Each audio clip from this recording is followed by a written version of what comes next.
Let's go to the Farm Bureau phone line, check out favorites.com, and go with the home team, Mississippi Farm Bureau. Few people that I know love college baseball more than this guy, Mike Rooney, former player, former assistant coach, and current college baseball analyst with ESPN. Roons, what's up, my man?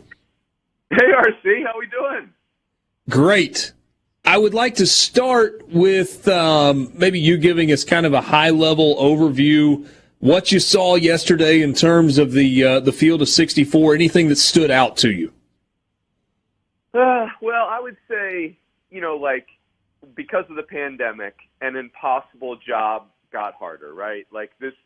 Putting a field of 64 together is literally impossible in perfect conditions. And then, how about global pandemic on top of it? So I would say I do like our committee. We've got a lot of baseball people on this committee. There, like any year, there's things that I would nitpick, and I'm really bummed to see Pitt not get in there. North Carolina, if I was going to pick on somebody, I didn't. Hey, they played a ferocious schedule, but they were barely over 500. Alabama's getting nitpicked, and I think hats off to those kids because they battled through some crazy injuries. But Alabama was 3-6-1 in SEC series, and that feels uncomfortable, but, all in all, I think the committee did an excellent job. And, more than anything, RC, we're all just thrilled to have an NCAA tournament. Could not agree anymore. I assure you that the state of Mississippi is excited about it with two hosts. Looked like it was going to be three before things played out the way they did in Ruston at the Conference USA tournament. So let's do this, Runes. Let's drill down on the Starkville Regional and the Oxford Regional, and then if we've got time, we'll look at Tucson and South Bend as well, because those are the regionals opposite the ones that are being played here in the state of Mississippi.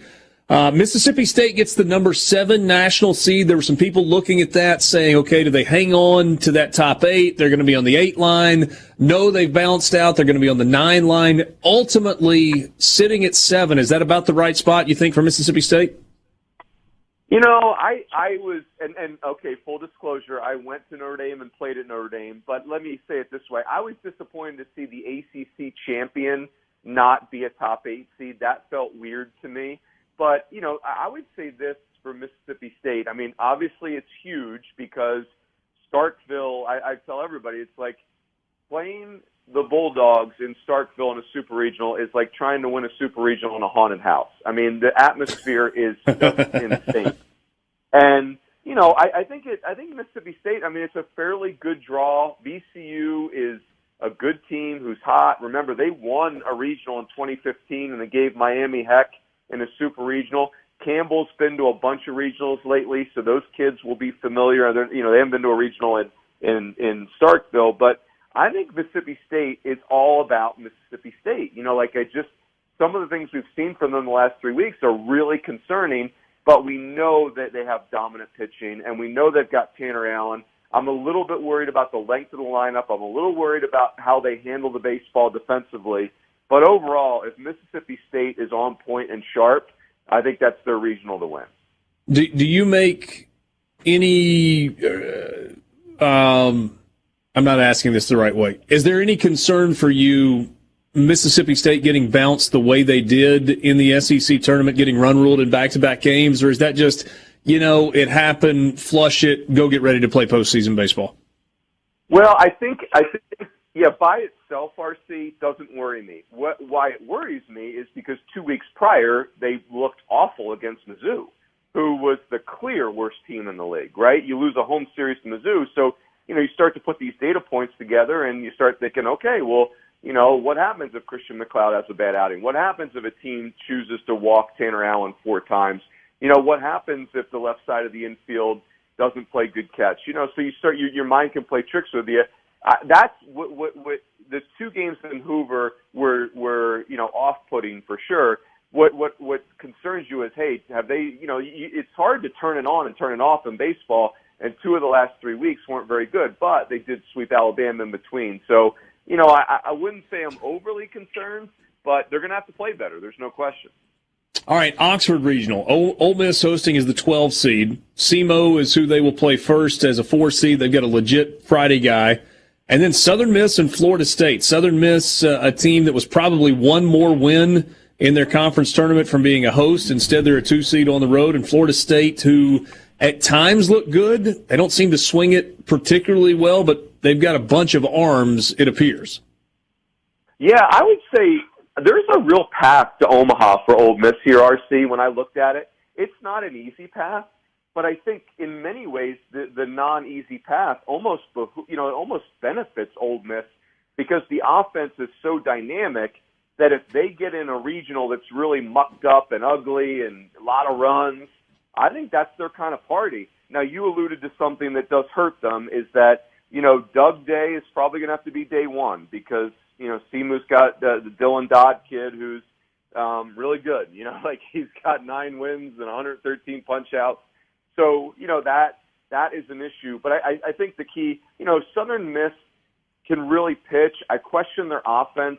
So I don't know if this is a great fit for them, this regional. And Florida State, they've got 2 elite players, Parker Messick, who's their Friday guy, and then their catcher, Matt Nelson. And they can be a little on the thin side other than that. Clearly they're talented and well-coached, but those 2 kids really stand out. So if Messick has to throw in the first game against Southern Miss, which I think he does, that's helpful for Ole Miss. So I don't know. I looked at that and I was like, you know what? That's going to be difficult, but that actually benefits Ole Miss for me. So let's look at the 2 regionals opposite Mississippi State and Ole Miss. We'll just stick with Oxford and kind of on that side of the bracket. The Tucson regional, where Arizona is the 5 seed, they've got Oklahoma State and UC Santa Barbara and a pretty good 4 seed in Grand Canyon. If you were handicapping this, what likelihood would you give Arizona of getting out of that region in regional in Tucson? Yeah, and I would say, RC, just like an overview of both, you could make an argument that Tucson and South Bend are the 2 toughest regionals. I know Knoxville's is really difficult too. But, yeah, so it's interesting. Arizona is going to have their hands full. Grand Canyon is as good a 4 seed as you're going to find, really well coached. They can pitch. They've beaten Arizona already this year. They play them. They won't be uncomfortable with that. Santa Barbara's got 2 big-time arms. They led the Big West in home runs. They're really good. Hey, Oklahoma State, if they win that game, if it's a normal year where we're announcing hosts at the end, Oklahoma State might have been a host, especially if they had won the Big 12 championship. So that regional is very offensive. I think Arizona's going to absolutely have their hands full there. And then what about South Bend? You gave the disclaimer earlier. Notre Dame alum, assistant coach there as well. They get a red-hot UConn team coming in. Michigan, although they're different from 2 years ago. The last time we saw Michigan, they were playing in the National Championship Series, and then Central Michigan as well. Kind of same question to start things off. Does Notre Dame get out of the South Bend Regional? Yeah, I would say for Notre Dame, they are much more built for a super regional than they are a regional. And what I mean by that is if you look at Notre Dame this year, they were basically 10-1 in ACC series, but I only think 3 of those 10 were sweeps. They're not really built. They don't have a lot of pitching depth. So if they get in the losers bracket, they could have a real problem. They just don't have that kind of pitching depth. And again, I think this bracket is loaded. Central Michigan, they were in Starkville. That's a really plucky 4 seed that, again, back-to-back tournaments.